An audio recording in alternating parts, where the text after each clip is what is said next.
না আমি জুরাইজের জন্য বদদুয়া দিয়ে অভিশাপ দিলাম, তুমি জুরাইজরে এই এলাকার মধ্যে জুরাইজের জীবদ্দশায় বেশ্যা নারীর প্রবঞ্চনার মধ্যে না ফালাইয়া এই জুরাইজরে তুমি মাইরো না। হে মুসলমান ভাই, মা দোয়া করতে দেরি হয়, মায়ের দোয়া আল্লাহর দরবারে কবুল হইতে দেরি হয় নাই। জোরে বলি আল্লাহু আকবার। আল্লাহর ওলি জুরাইজ কিছুদিন যাইতে না যাইতে সমাজের মধ্যে তিনার এলাকার মধ্যে একটা বেশ্যা মহিলা ঢুইকা গেল। বেশ্যা মহিলা রাতের আধারে, এত সুন্দরী রূপসী মহিলা, বেশ্যা মহিলা ভাই, বেশ্যার কি কোনো ধর্ম আছে? আরো জোরে বলেন।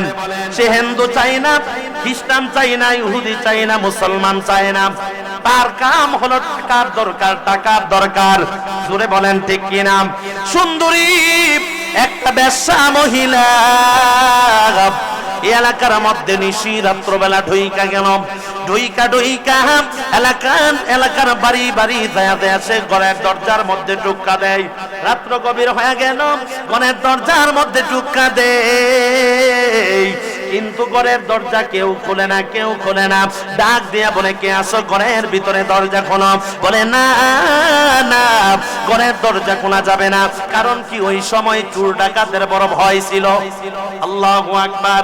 মানুষ রাত্রবেলা ডাকাতি হইতো, চুরি হইতো, সেই ভয়ে দরজা খুলে না। এই যুবতী, এই বেশ্যা মহিলা, এই বেশ্যা যুবতী ঘরের দরজায় টুক্কা দিয়া কেউ আর দরজা খুলে না। ডাক দিয়া বলে, দরজা খোলো, তাকায়া দেখো, আমি সুন্দরী, আমি রূপবতী, তোমার দরজার সামনে হাজির হয়ে গেলাম, দরজাটা খুলিয়া দাও। মানুষ বলে, না না না, তুমি রূপবতী মহিলা না, মহিলা সাইজা তুমি এই জায়গার মধ্যে আসছো, এই জায়গার মধ্যে চুরি ডাকাতি করার জন্য। না না, দরজা খোলা যাবে না। হে মুসলমান বন্ধু, আল্লাহর এই মহিলাটা সারাটা এলাকার মধ্যে ঘুরলেন, কারো দরজার মধ্যে ঠাঁই পালো না।